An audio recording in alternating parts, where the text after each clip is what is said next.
GST portal ने ITC set of का पूरा सिस्टम चेंज कर दिया है 2026 से। अब सीजीएसटी और एसजीएसटी का ऑर्डर आप डिसाइड कर सकते हो। अगर आप बिजनेस ओनर हो, सीए हो, ये चेंज डायरेक्टली आपके कैश फ्लो को इम्पैक्ट करेगा।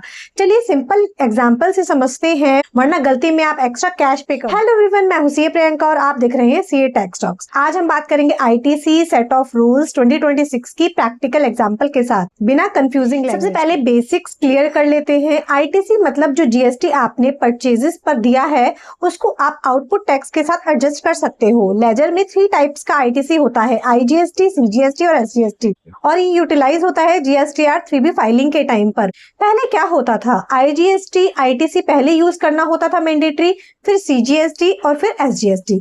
पोर्टल 4 सीक्वेंस फॉलो करता था, कभी कभी इस वजह से अननेसेसरी कैश पेमेंट करना पड़ता था। 2026 से क्या चेंज हुआ है, आईजीएसटी आईटीसी अभी भी पहले यूज करना ही पड़ेगा, बट आईजीएसटी खत्म होने के बाद सीजीएसटी और एसजीएसटी का कोई फिक्स्ड ऑर्डर नहीं है।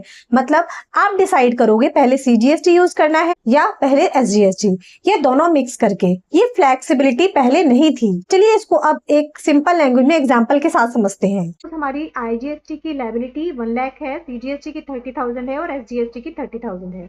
वहीं पे हमारा आईटीसी अवेलेबल, आईजीएसटी 50,000 है, सीजीएसटी 70,000 है और एसजीएसटी 60,000 है। पहले रूल में क्या होता था, हमें आईजीएसटी का आईटीसी एग्जॉस्ट करना होता था, तो हम आईजीएसटी की लायबिलिटी सबसे पहले आईजीएसटी के आईटीसी से एडजस्ट करेंगे। 50,000 का हमारा आईजीएसटी का आईटीसी है, हमारे पास जो लायबिलिटी बचेगी वो 50,000 बचेगी। नेक्स्ट लेवल पे सीजीएसटी को एडजस्ट करना है। सीजीएसटी का जो आईटीसी है वो 70,000 है, मैं इसको इससे एडजस्ट करके मेरी यहाँ पे लायबिलिटी 0 हो जाएगी और यहाँ पे मेरा आईजीएसटी का खत्म हो गया है बैलेंस और सीजीएसटी में से मेरा 50,000 एडजस्ट हो गया। मेरा जो सीजीएसटी में बैलेंस बचा है वो 20,000 है।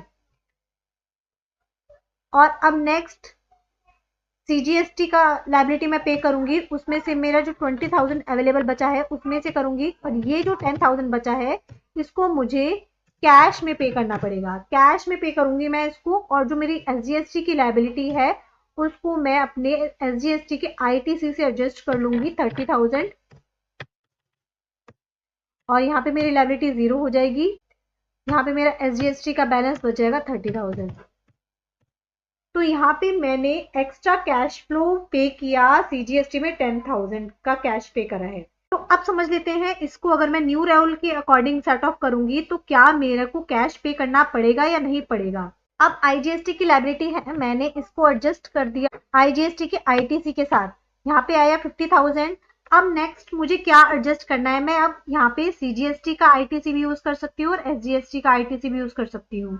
तो यहाँ पे मैं 40,000, आप किसी भी प्रोपोर्शन में इसको यूज कर सकते हैं, 50-50 भी कर सकते हैं, पूरा पहले सीजीएसटी कर सकते हैं, पूरा पहले एसजीएसटी कर सकते हैं, आप किसी भी प्रोपोर्शन में कर सकते हैं।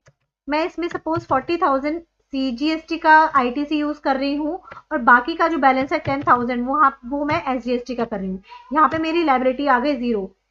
इसमें से मैंने जो एडजस्ट करा है वो मैंने 40,000 सीजीएसटी का करा है, और यहाँ पे मैं सीजीएसटी की जो लायबिलिटी सीजीएसटी के आईटीसी से एडजस्ट कर लूंगी, तो यहाँ पे मेरा बैलेंस 0 हो जाएगा और यहाँ पे मुझे एक्स्ट्रा कैश फ्लो नहीं पे करना पड़ेगा। यहाँ की लायबिलिटी में मेरी 0 हो गई, और एसजीएसटी का जो बचेगा वो मैं एसजीएसटी के आईटीसी से एडजस्ट कर लूंगी। यहाँ पे मेरी लायबिलिटी 0 हो गई और यहाँ पर मेरा जो एसजीएसटी का बैलेंस बच गया। तो यहाँ पे आप देख सकते हैं पहले वाले रूल के अंदर मुझे 10,000 एक्स्ट्रा कैश पे करना पड़ रहा था अपनी लायबिलिटी को सेट ऑफ करने के लिए, यहाँ पे हमें उसको पे करने की जरूरत अब ये जो सेट ऑफ का रूल चेंज हुआ है ये किस नोटिफिकेशन या एडवाइजरी के थ्रू आया था, चलिए अब ये डिस्कस कर लेते हैं। हमारी जो इंटरेस्ट की एडवाइजरी आई थी इसी में ही आईटीसी रूल्स को मेंशन किया गया। इससे क्या होगा, कैश फ्लो बेटर मैनेज होगा, वर्किंग कैपिटल ऑप्टिमाइज होगी, क्रेडिट ब्लॉक होने से बचेगा, लार्ज बिजनेसमैन को प्लानिंग एडवांटेज मिलेगा। अगर आप मल्टीपल स्टेट में रजिस्टर्ड हो ये और भी इम्पोर्टेंट हो जाता है। बट ध्यान रहे IGST ITC पहले यूज करना कंपलसरी है, इस रूल में कोई चेंज नहीं। और CGST ITC directly SGST liability पे एडजस्ट नहीं होता, नॉर्मल रिस्ट्रिक्शन अभी भी अप्लाई है। अगर आपके पास रेगुलरली हाई IGST लायबिलिटी आती है तो आपको मंथली ITC मैपिंग करके यूटिलाइजेशन प्लानिंग करनी चाहिए। बहुत businesses blindly auto set of कर देते हैं और अननेसेसरी कैश आउटफ्लो हो जाता है। अगर आपको GST या इनकम का प्रैक्टिकल नॉलेज चाहिए तो सब्सक्राइब करो CA टैक्स टॉक्स को। और ये वीडियो अच्छी लगी हो तो please like the video and share with your friends. तब तक के लिए इतना ही, मिलते हैं नेक्स्ट वीडियो में। Till then stay updated, stay informed, bye bye.